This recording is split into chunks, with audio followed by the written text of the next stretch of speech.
પ્રભુ પોતે કહે છે કે આ મારા શાશ્વત જીવન છે વાત કરે છે અને જે મારું જે શરીર ખાય છે અમારા લોહી પીએ છે એ શાશ્વત જીવન એમને મળશે એટલે આપણે બધા શાશ્વત જીવન તરફ જવાનું છે. આપણે જે જીવન છે ઈસુ સાથેનું છે. આપણે જીવન આપણે પુણ્ય નગરી આપણા સ્વર્ગ છે એ જ આપણા માટે જે આપણે જીવન પ્રભુ શાશ્વત જીવન આપશે. જે લોકોએ વરના ખાધું બધા મરી ગયા છે પણ જે આ ખોરાક હું તમને આપું છું એ સદાકાળ તમે જીવશો એમ વાત કરે છે.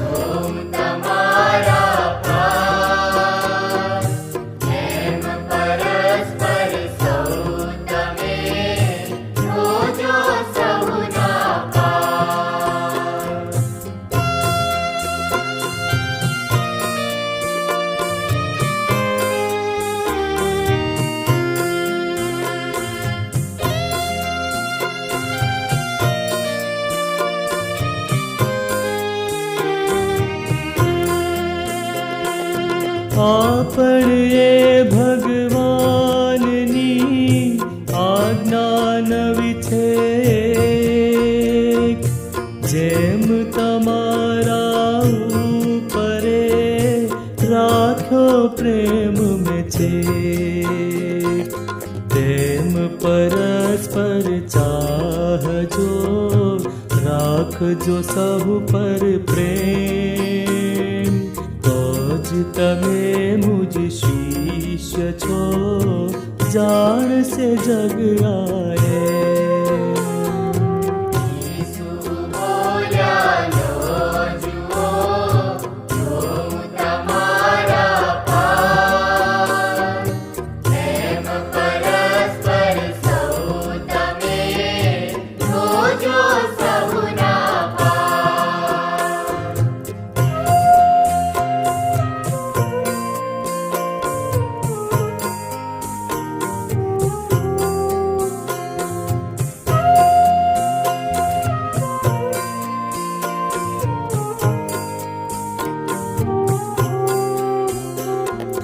છેલ્લા ભોજનના સમયે તેમની વિદાય વેળ ઈસુ ત્યાં ઉઠ્યા હતા હૈયે છલકેને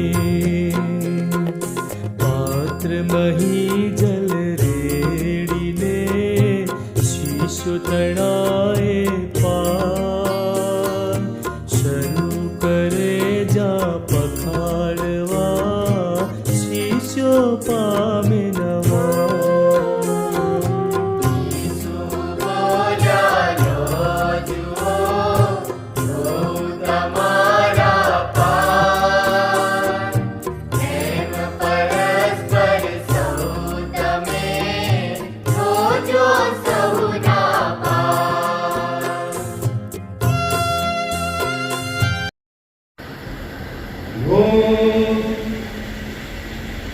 તમે બધા આમાંથી ખાવો,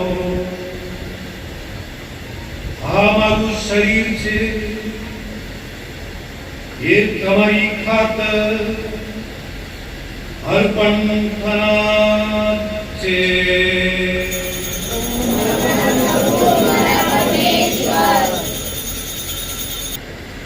તેમણે પ્યાલો લીધો,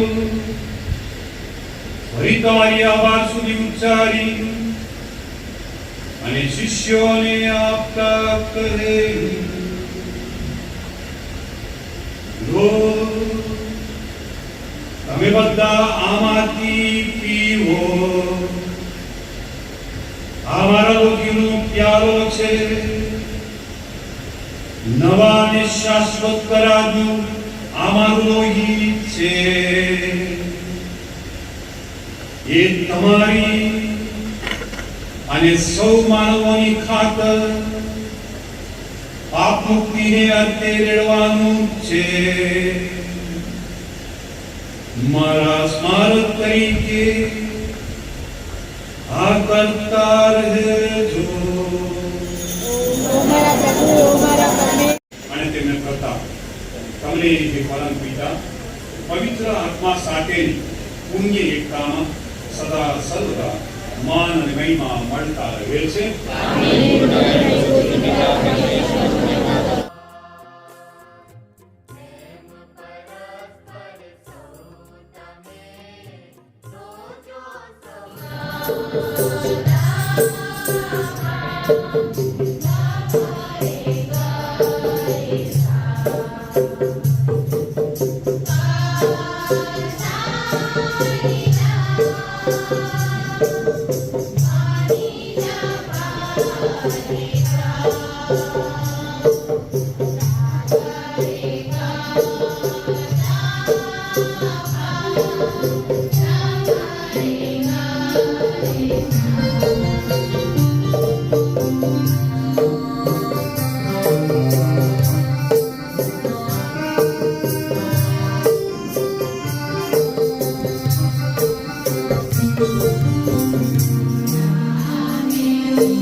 તમારા